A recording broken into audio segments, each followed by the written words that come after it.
Kalender liturgi tanggal 20 November tahun 2021. Bacaan pertama. Karena segala kejahatan yang kuperbuat terhadap Yerusalem, maka aku sekarang mati dalam kepedihan yang besar.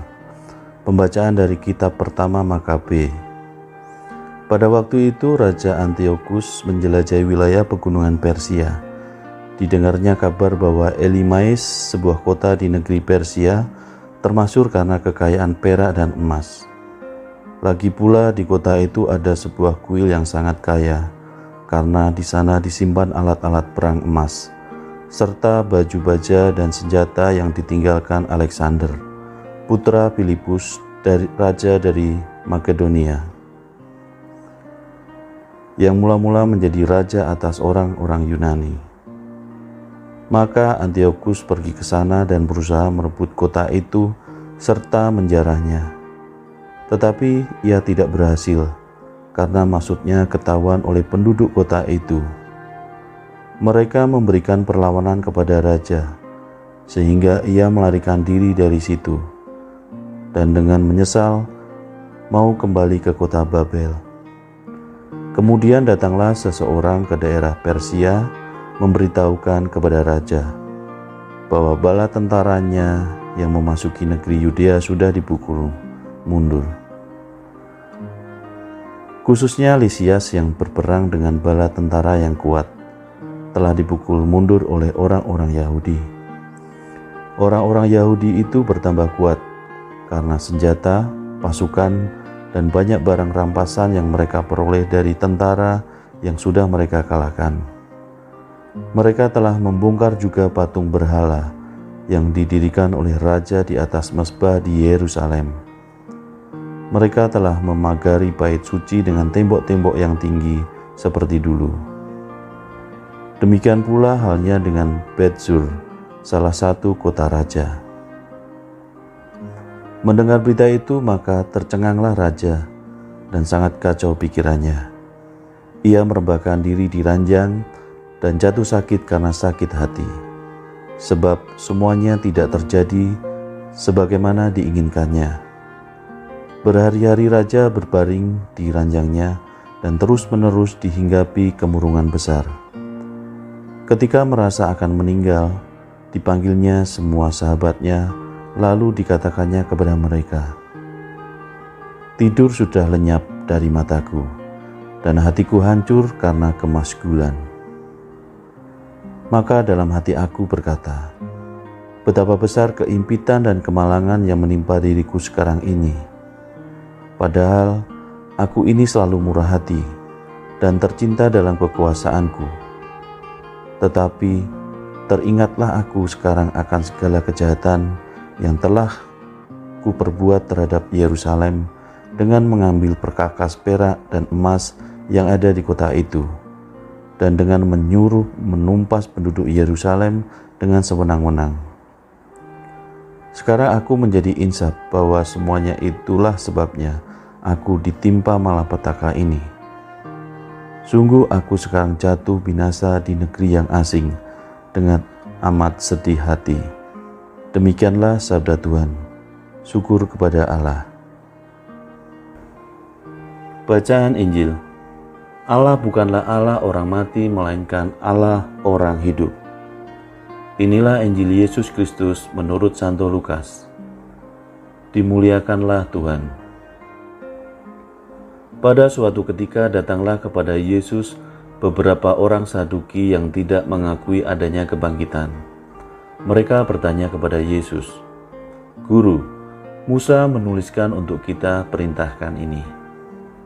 Jika seorang yang mempunyai saudara laki-laki mati, meninggalkan istri tetapi tidak meninggalkan anak, maka saudaranya harus kawin dengan wanita itu dan membangkitkan keturunan bagi saudaranya. Ada 7 orang bersaudara. Yang pertama kawin dengan seorang wanita, lalu mati tanpa meninggalkan anak. Lalu wanita itu dikawini oleh yang kedua, dan oleh yang ketiga, dan demikian berturut-turut oleh ke-7 saudara itu. Mereka semuanya mati tanpa meninggalkan anak.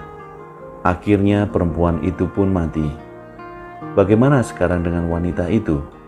siapakah di antara orang-orang itu yang menjadi suaminya pada hari kebangkitan? Sebab ketujuhnya telah beristrikan dia. Berkatalah Yesus kepada mereka, orang dunia ini kawin dan dikawinkan, tetapi orang yang dianggap layak untuk mendapat bagian dalam dunia yang lain itu dan dalam kebangkitan dari antara orang mati tidak kawin dan tidak dikawinkan, sebab mereka tidak dapat mati lagi.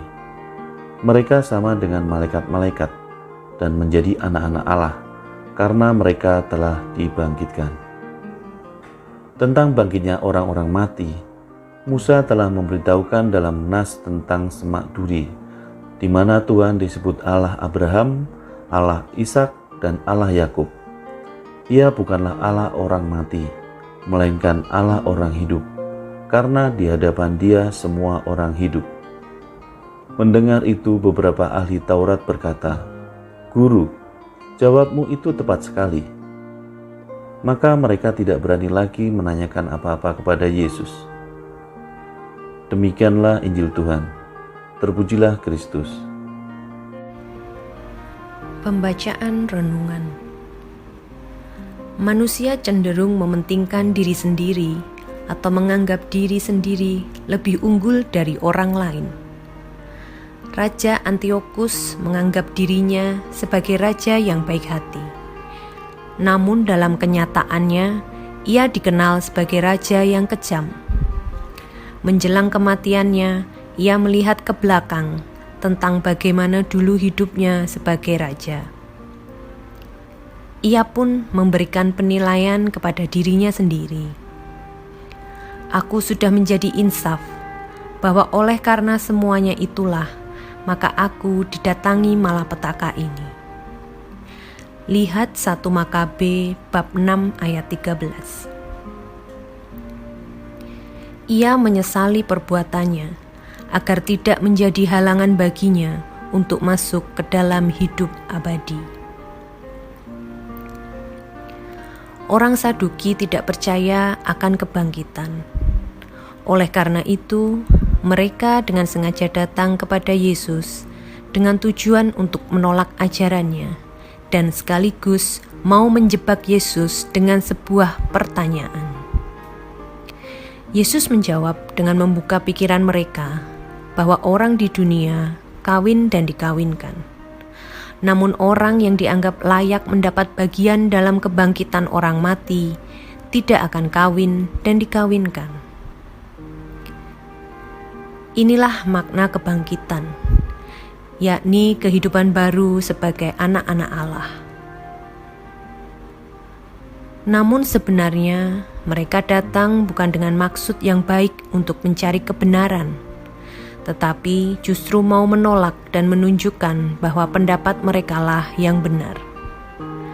Sikap semacam ini termasuk dalam kategori mementingkan diri sendiri.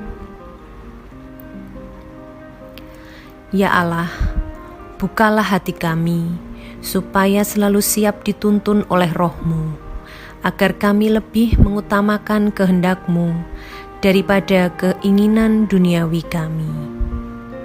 Amin.